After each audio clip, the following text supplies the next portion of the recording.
Fantask crowd. I see some familiar faces here. It's fun to see you again. So this is Doug Blair. He is the lead guitarist of WASP. Yeah! Yeah! Anders Ringman, you're familiar with Anders if you've been here before. He's lead guitarist of HPLHS. Yes! Swedish Kiss tribute. And I'm Mike Dalager. I'm from the H.P. Lovecraft Historical Society in Los Angeles. Yeah. So, what we're here to do today is, some of you already are quite familiar with the rock opera Dreams in the Witchhouse. It was produced for 2.5 years from early February 2012 is when we had our first recording session. And we recorded the song No Turning Back with Elaine Cashin, who was here last time, singing for the witch and wearing some great tights, which Jens Bang really enjoyed. And we released the actual full concept album, 65 minutes. It's a story from beginning to end, which is an adaptation of H.P. Lovecraft's The Dreams in the Witchhouse, which was written in 1932 and published in 1933 in Weird Tales magazine.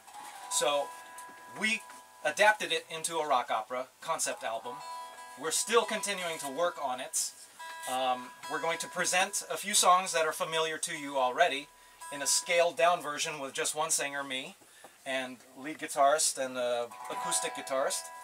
And then we're going to present a brand new song because we are expanding the story by adding plot points that we could not include before, because our intention is to, drum roll somebody, produce a feature film.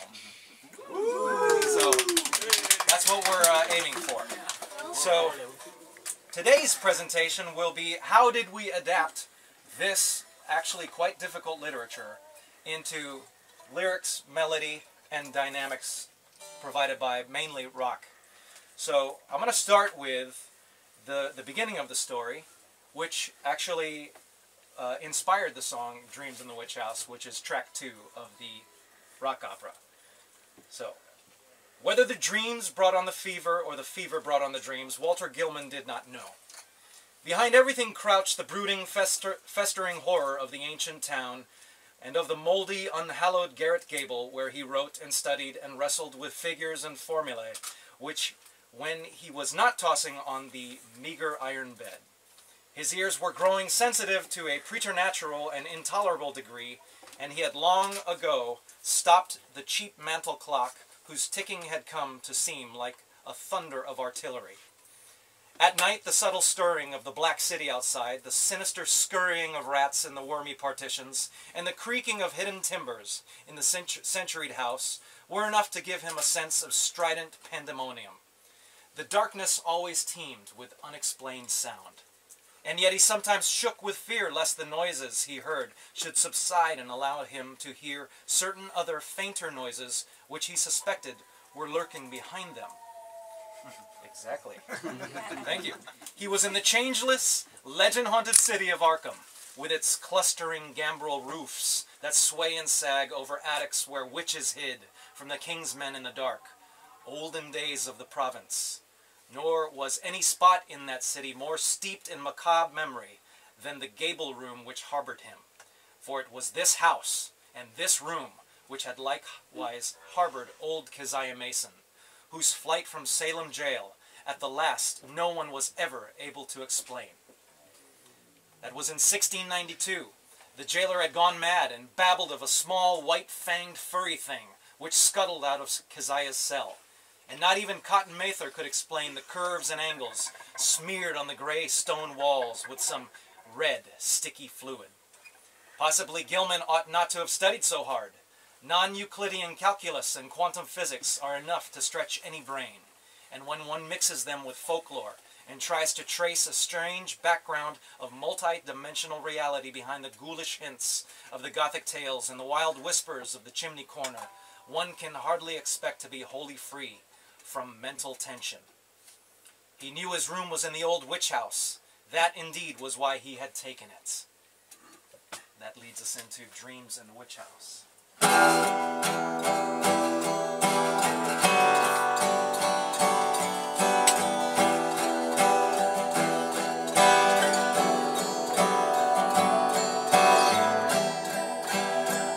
a haunted town full of whispered tales out a creeping house of mystery.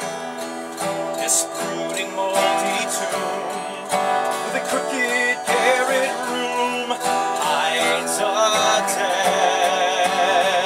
devilish mystery.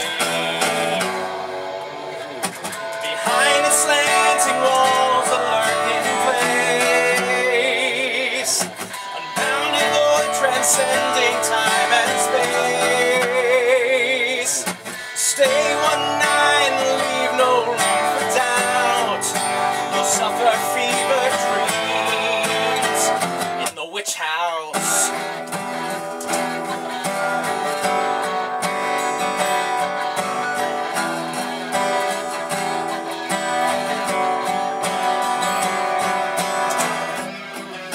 Centuries ago, in a pious, fearful town, a witch stood trial for being godless. Sentenced to be hung at dawn, on the prison wall she drawn lines and curves. Then she vanished. Her disappearance never was explained. Be it Satan's work or sorcery's attained. Stay the night and soon you'll be aroused. Sensation lingers still in the witch house. Benedictus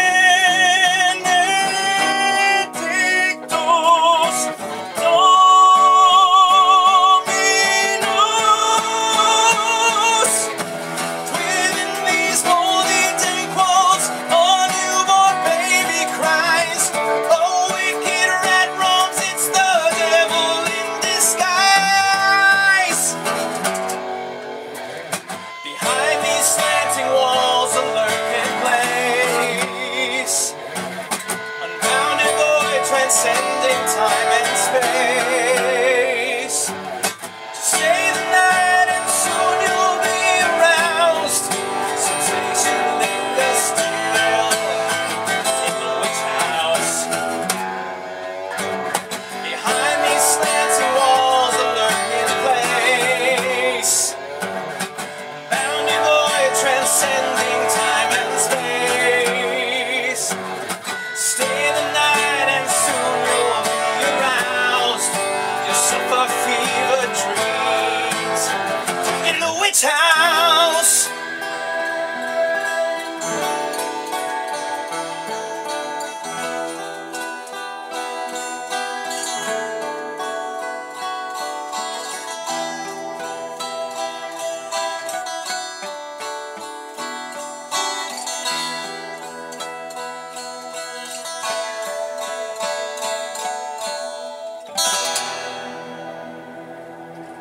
Yeah.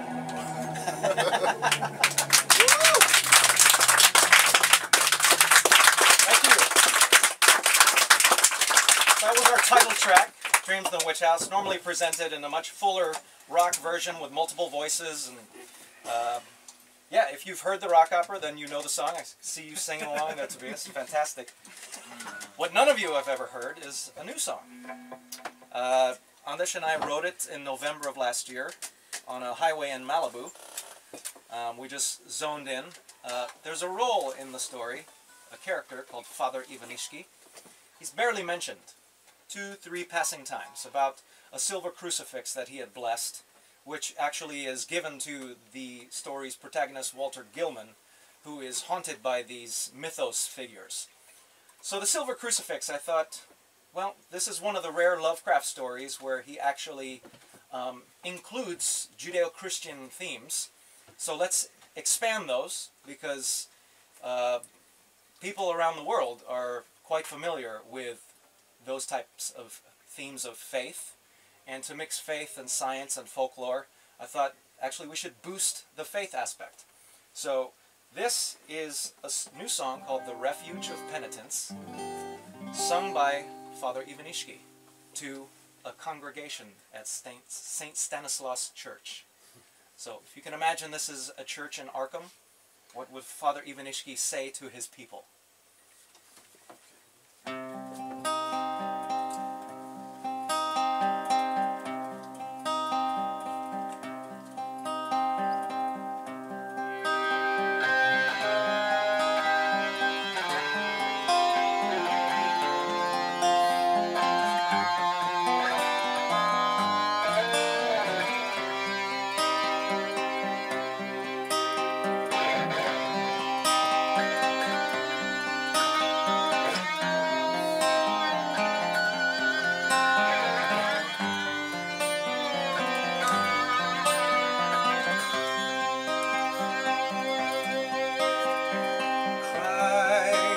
Our Savior,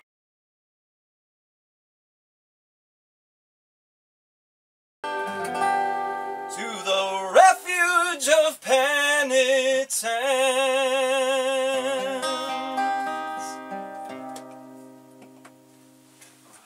Thank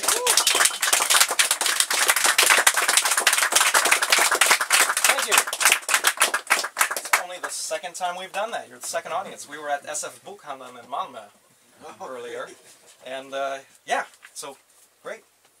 We're going to move on to another song. But before I get into it, I'd like to read the excerpt from the story which inspired the song, composed by Anders Ringman. Oh yeah. Skål. And to say, I always, compose my stuff in falsetto, so that's why it was a little high for you there. Oh, absolutely. Well, and I just flew here too. Yeah, I know. Here we go. That night, as Gilman slept, the violet light broke upon him with heightened intensity. And the old witch and small furry thing, getting closer than ever before, mocked him with inhuman squeals and devilish gestures. He was glad to sink into the vaguely roaring twilight abysses, though the pursuit of that iridescent bubble chondries in the kaleidoscopic little polyhedron was menacing and irritating. Then came the shift, as vast converging planes of a slippery-looking substance loomed above and below him. A shift which ended in a flash of delirium and a blaze of unknown, alien light in which yellow, carmine, and indigo were madly and inextricably blended. He was half lying on a high, fantastically balustraded terrace above a boundless jungle of outlandish, incredible peaks, balanced plains, domes, minarets, horizontal discs poised on pinnacles, and numberless forms of still greater wildness, some of stone and some of metal, which glittered gorgeously in the mixed, almost blistering glare from a polychromatic sky. Looking upward, he saw 3 stupendous discs of flame, each of a different hue, and at a different height above an infinitely distant curving horizon of low mountains. Behind him, tiers of higher terraces towered aloft as far as he could see.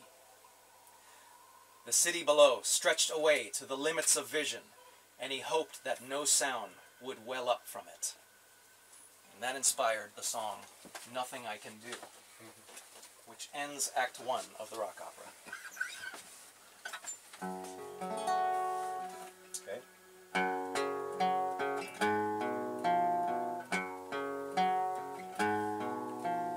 Mystery. All right. You're starting already. Hmm? We're doing the whole intro. Gotcha. That reading that stuff demented you. Here, blistering brilliantly, glittering gorgeously, minarets and pinnacles as far as eyes can see. High above, sky aflame, vibrant hues none the same. Far below, the city glows beyond the balustrade. Is this just a dream?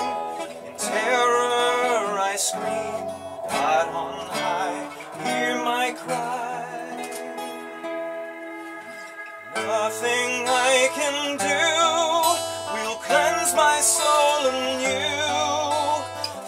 Nothing I can say can keep the truth at bay. Breaking down from my despair, rising up, I say, up where? Where is God and does He care?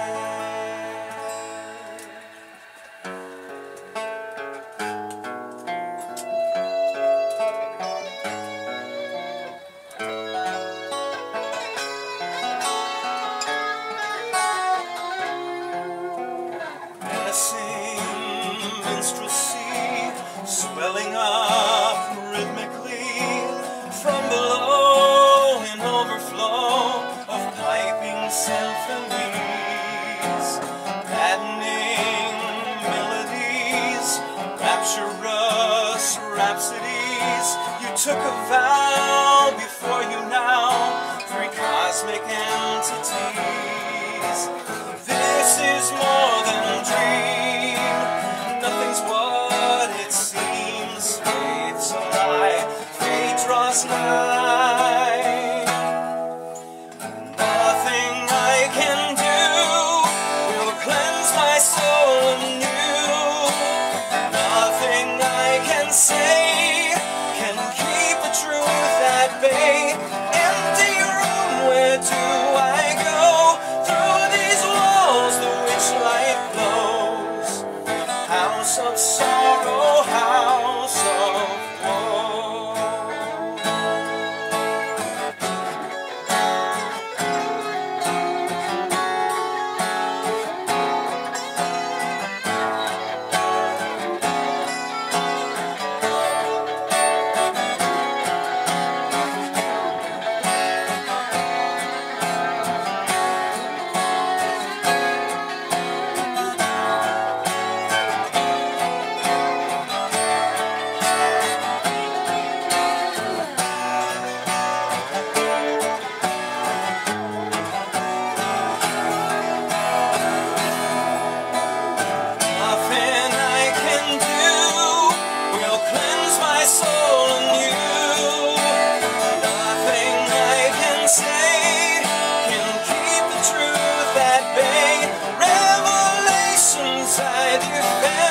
Science proves while faith condemns.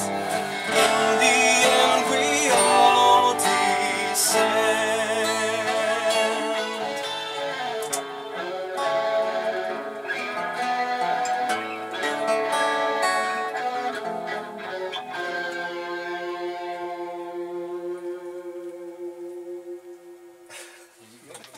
No resolve. Thank you.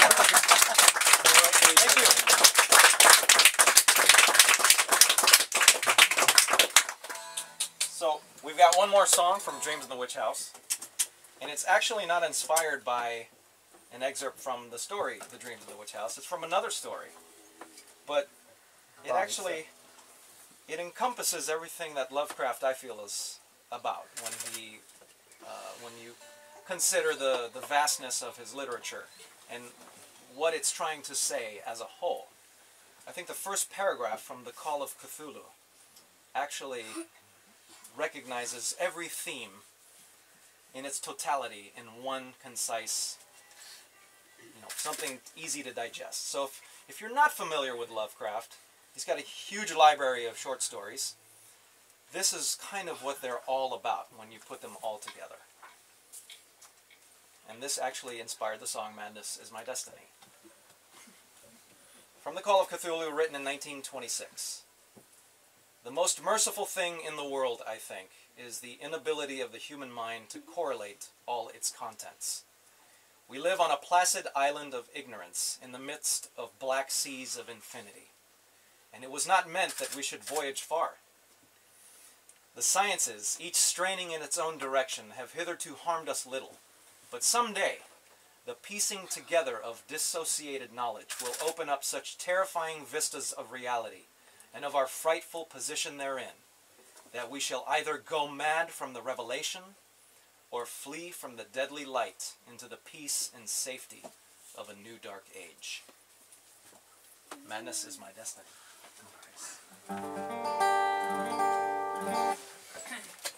Okay.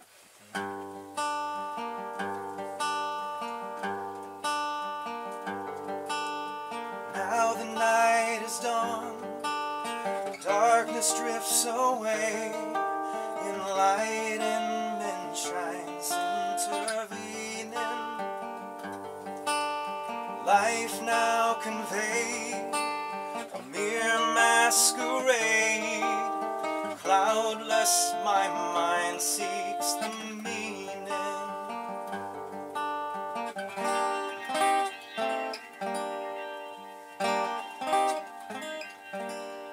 Spirit now withdrawn, his figure fades away. Vanquished my soul cries out screaming, condemned to a plight to terrorize the night as a violet light faintly gleaming. The most merciful thing in the world is blindness towards reality. False perception, deep deception led to my insanity. Dreams eternal, life infernal, madness is my destiny.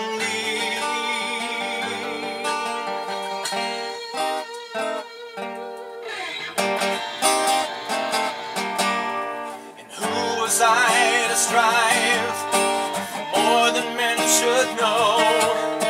We're all oblivious souls in the cosmos that's all aglow. In an everlasting state, the world I contemplate, fear's just of the flesh and it poisoned men long ago.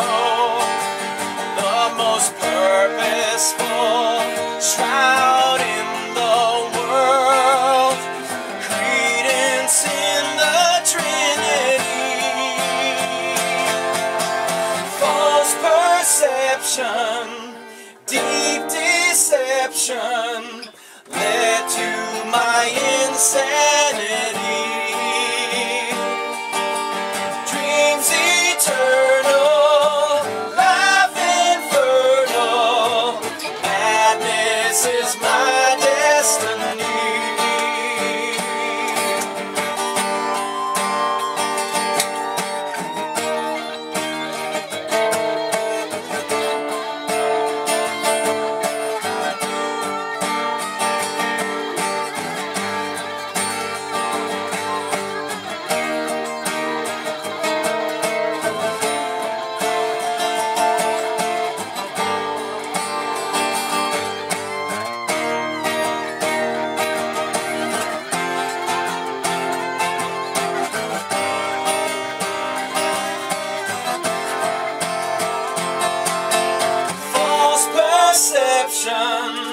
Deep deception led to my insanity. Dreams eternal, life infernal, madness is my destiny. Madness is my destiny. Seas of infinity.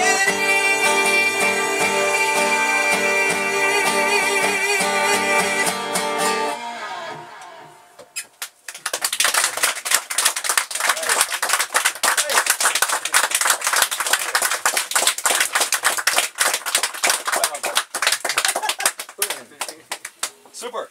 So that ends the Dreams in the Witchhouse portion of our presentation. Before we get into the more crowd-involved sea shanties, I'd like to open it up for any questions or comments, complaints. Yes, Mari. When will the film be ready? Have you any idea? Well, the film is an endeavor that's greater than the concept album itself, because it involves creating great momentum to raise awareness of the actual rock opera and create a legion of fans. that will inspire an investor or investors to believe in the concept. So I did do a pitch to a film studio in Hollywood earlier last year.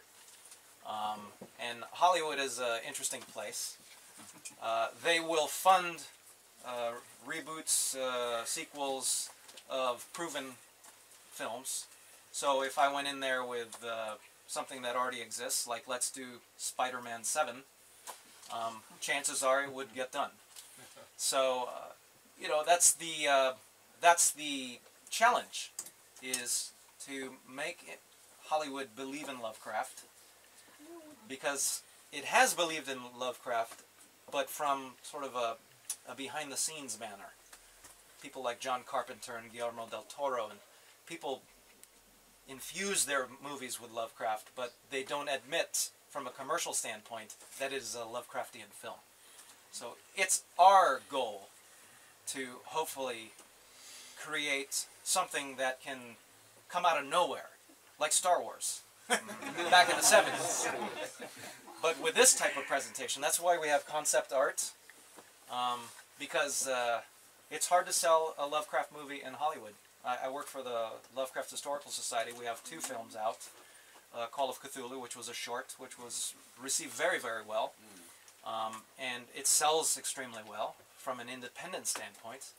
And that compelled Sean and Andrew to produce The Whisper in Darkness, which is twice as long with speaking. It's a talkie.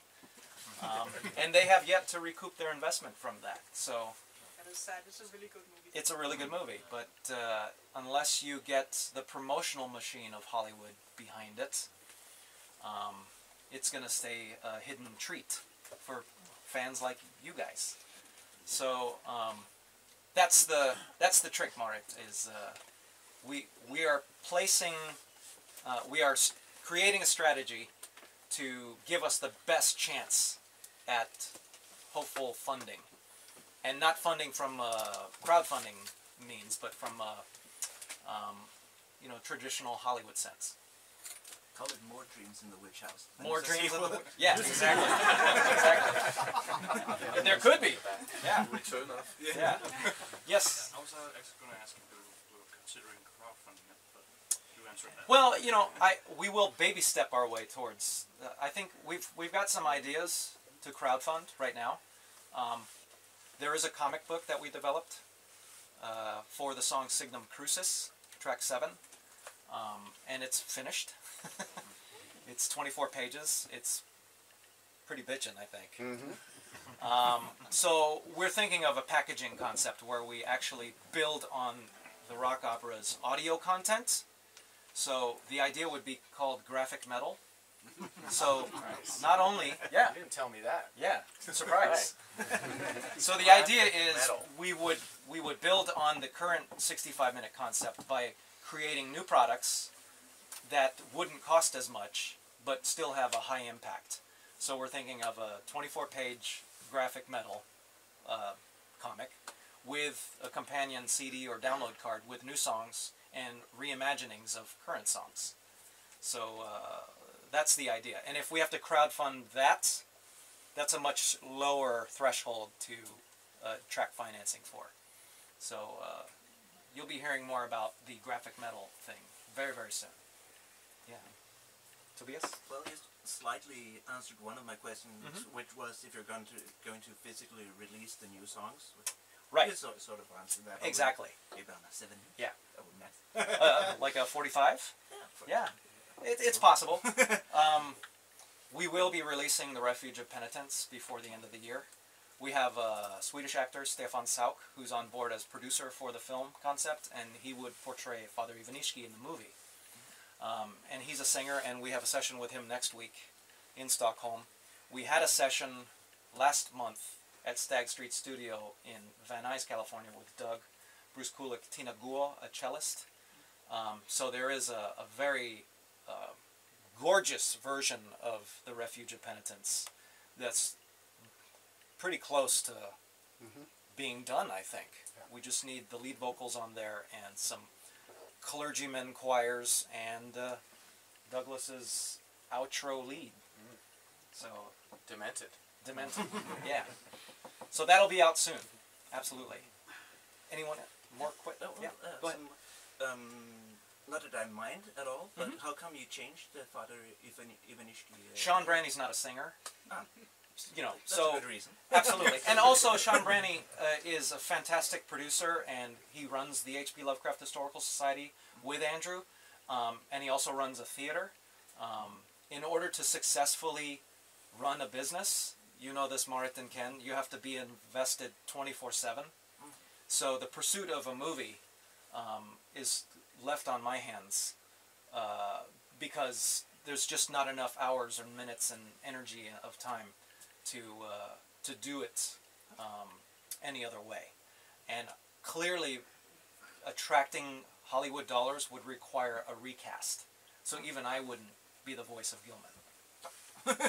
It would be somebody like, you know, Justin Bieber. Oh my God. No, I promise you it won't be. It won't be. Actually, I want to go for Chris Pine as a casting option, or Joseph Gordon-Levitt. They both sing. They're both pretty charming. But Gilman is also should be a 22-year-old, so Chris Pine's kind of, you know, old for the part already. But you know, that's the thing about Hollywood, is if you want to attract Hollywood dollars, you gotta get your Johnny Depp and your you know, so on and so forth. Yeah. Now, this feature movie, if you gets made at some point, how many Hollywood dollars would you estimate that you would need to Sure. do what you want? Well, I know the minimum to make kind of an independent Hollywood movie, which would go the festival route, and I have a concept which would involve puppets. So all of the dreams, so-called dream sequences, would be performed by puppets, not like Muppet puppets, but something much more horrific, actually, grounded in Japanese Bunroku puppetry. So that idea would, I'm guesstimating $1.5 million, which is very, very low for a movie. On the high end, the pitch I made earlier last year was $40 million.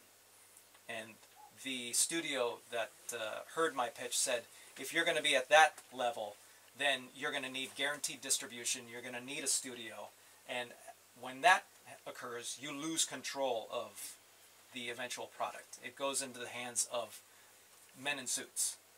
So I don't know if that would be the proper way to approach a Lovecraft rock opera, with people who know nothing about music or Lovecraft, but they just want to make dollars. It doesn't even sound that high. I mean, compared to 40 million. compared to Hollywood. Well, you're talking, you know, 200 million. Yeah, for, exactly.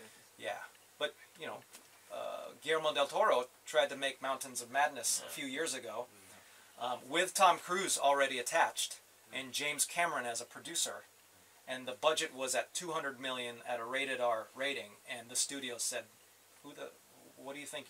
No way. There's no way we're funding an R-rated movie at $200 million. And then Ridley Scott made Prometheus, which was a $170 million R-rated movie, and not that great, but a sequel. Yeah, it's yeah, exactly. It's rooted in Alien, so of course he could get that money. Cool. Any other questions? No, just Yes? how would you maintain control At that level, at it wouldn't happen. It wouldn't It would become somebody else's.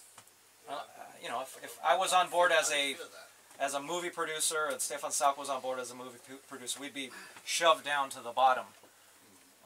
But you know, that would mean less insanity for me, in a sense, because if you're carrying something all by yourself, if you're at the top, and it's a low-budget thing, you're carrying the weight of all that risk. Yeah. So I don't know. We've come this far, and we're here in Denmark, so clearly we're not done. It's on a roll. We're not done. Yeah. It's just getting going. Yeah. Exactly. So that's yes, Tobias. No problem. One more, yeah. I'm guessing if the film gets done, it's going to be like a musical version with songs. Absolutely. Yes. Yeah. This would not be a talkie. This would be the rock opera. Then I'm thinking, where about if we think the current album, would the penitence be pushed in? Yeah, great question. I was considering it's a song that occurs in basically not really the present time of the confession. If you guys haven't heard the rock opera, there's going to be like, what are they talking about? But basically, there's a confession that occurs during the rock opera, and basically it's the character Frank Elwood is confessing to Father Ivanishki what happened in the past, because it's been haunting him for a period of time. So the idea for the film would be that Elwood has waited 30 years for this confession. So he'd be confessing in 1952-ish, talking about things that occurred in 1932. So anytime he refers to those past moments, there would be a flashback, and the flashback would involve the puppetry aspect. So that would keep things very, very clear. So present time 1952 is human actors, flashbacks, puppets, except for the witch, because she transcends space and time. So we would have her as human throughout the whole thing, interacting with puppets. So there's a thematic thing there. But the Refuge of Penitence would be just before Signum Crucis, track 7, because they refer to Mazurowitz having a crucifix before they enter the room. So that's a spot for it. Or it would be just before Blessed are the Faithful. It would be a flashback sequence. Yeah. Did you have a... Yeah, well, I was thinking since the Gilman character in the opera version evolves into some strange biologic thing? This becomes more or less like Messiah. Right. Would that mean that you would take him as a human as well all the way, or would you perhaps transform him along the plot? Yeah, I think I've actually thought deeply about this. I think he would be puppet from the start, but include human elements to him throughout the journey. So I know that's like, what are these guys talking about now? But he dimensionally travels, and his biology changes when he does. So in order to do that at a budget that's achievable, you can manipulate a puppet's biology, and it's harder to do with an actual actor. So, you know, that's something to consider, because he replaces her in a sense. So if they have a moment where she's human and she becomes puppet, and he's puppet and he becomes human, that transition point, you can do wonderful things with that. Yeah. Yeah. And I don't know if you're familiar with a puppet filmmaker named Kevin McTurk, but Anders and I had a meeting with him and his makeup artist, his go-to guy who did Angelina Jolie's makeup on Maleficent. So these guys are on board as long as we can find the funding. But Kevin McTurk has made 2 gothic horror puppet films, short stories. If you look up The Spirit Cabinet, I think it's .com, you can see both of them. The narrative of Victor Karlock, and he just finished his next, I can't remember what it was called, but one's aquatic, under the water, and then the other is sort of a story about someone who ventures into a cave beneath a windmill. So they're very, very cool. Yeah. Anything else? There was one thing. One more. Of course. Mega fan right here. Tobias. Yeah. You've made the new Penitence song, of Yep. course. And you've mentioned earlier that you had some songs that weren't included in the album because of time issues. Right. So, how many more songs are you thinking of for the rock opera? It's a great question. Douglas here has a song called Heart of Darkness that as soon as I heard it, it like blew me away, because if I imagined going to visit Azathoth at the Throne of Chaos, I just thought that's what I would hear. Right there. So Heart of Darkness is in the process of evolving, mutating into Argo Navis, which is the constellation that Gilman is constantly drawn to. And I see it as sort of the dimensional portal to Azathoth. So that's in the works. And then the other songs are with Mr. Ringman here. We're developing another song for the witch, because it is called Dreams in the Witchhouse. But this would be up-tempo, another seduction song.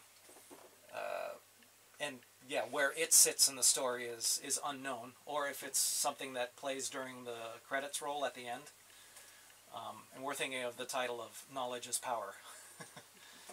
Like a power up-tempo. And then the other songs, we just talked about a new ballad, potentially for Gilman. And then the last element would be, we want to include the character, the dean of the Miskatonic University Mathematics Department, where they actually bring Walter in and they reduce his course load. And so this would occur after Bridge to the Stars. And we're looking for celebrity cameos for these characters. Yeah. So really, it's 65 minutes long right now. We just need another 20, and we've got a feature film, the audio for it. So when will that come out? I can only guess 5 years. Because if it's not done by then, Marit, I think Maybe every now and again you could keep us posted. Absolutely. Put it on Facebook so everybody knows Yeah. how far you've gotten. So Yeah. And follow the proceedings.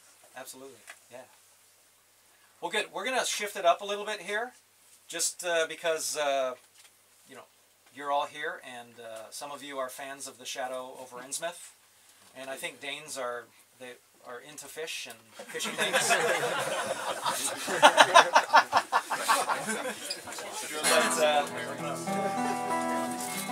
But, this is a fun new product. There it is. The Sea Shanties of Innsmouth, Massachusetts. It's the H.P. Lovecraft Historical Society's latest audio release. And actually, it's interesting. Douglas is from Newburyport, Massachusetts. And He's been there. that's, yeah. And that's kind of Lovecraft's region of influence. So these are shanties. And some of you know what shanties are. They're work songs. So if you're out to sea and you had to raise the sails or you had to pump the bilge, these are the songs that the men would sing. So if you feel compelled to sing along after you've heard the chorus the third time, by all means, first time. sing on. Or the first time. Or the first time, maybe you know it already. But this is a song called Pump Shanty. You ready?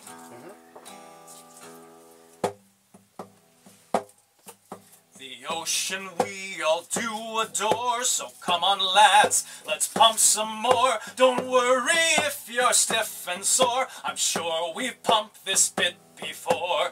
Pump me boys, pump her dry, down to hell and up to the sky. You took an oath, endure your grief, we'll take her back to devilry.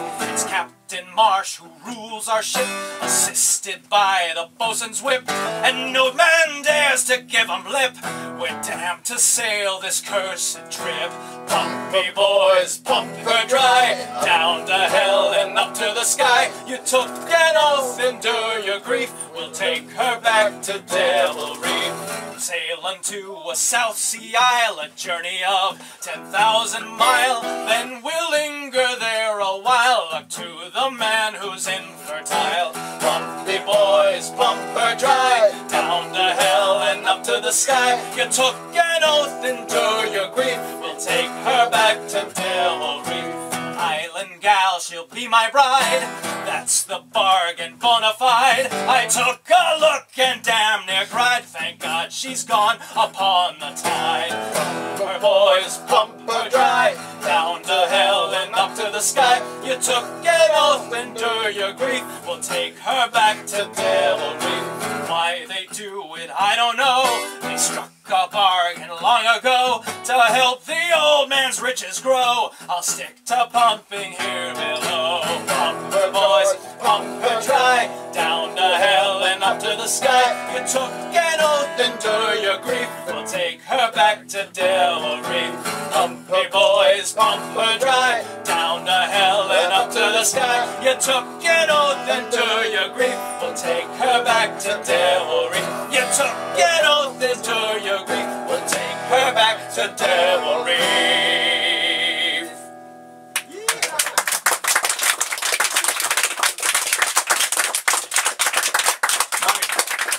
You could have used some of these songs when you were moving stuff from over there to here, right? That's what I thought. Yeah. We got one more shanty, and we're going to dedicate it to someone. Apparently, an employee here, old friend Tommy, had his last day yesterday. Some of you knew Tommy. This song is called Leave Her, Johnny, and basically it's when someone leaves the ship. And they reflect on the memories of that time. You know, they walk down the pier and they turn around and they're saying goodbye to their home for a while until they sail again. So, the song's called Leave Her, Johnny, but we're gonna sing Leave Her, Tommy.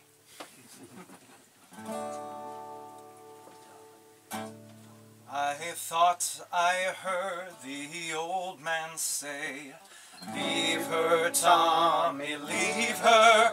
Tomorrow you will get your pay, so it's time for us to leave her. Leave her, Tommy, leave her.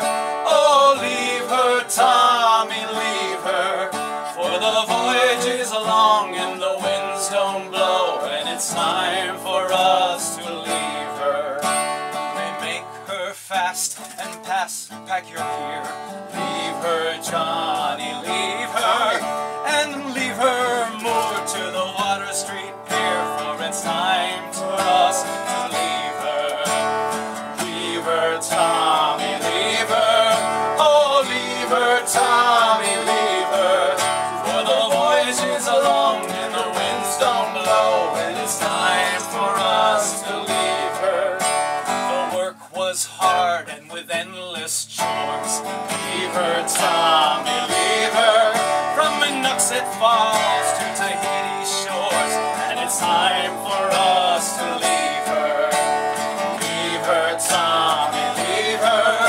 Oh, leave her, Tommy, leave her. For the voyage is long and the winds don't blow, and it's time for us to leave her. Winds were foul, the trip was long. Leave her, Tommy, leave her. But before we go, we'll sing a song. It's time for us to leave her. Leave her, Tommy, leave her. Oh, leave her, Tommy, leave her. For the voyage is long and the winds don't blow, and it's time for us to leave her. We'll take again to the briny foam. Leave her, Tommy, leave her. For it's better there than to be at home, and it's time for us to leave her. Leave her, Tommy, leave her. Oh, leave her, Tommy, leave her. For the voyage is long and the winds don't blow, and it's time for us to leave. Last time. Leave her, Tommy, leave her. Oh, leave her, Tommy, leave her. For the voyage is long and the winds don't blow, and it's time for us to leave her.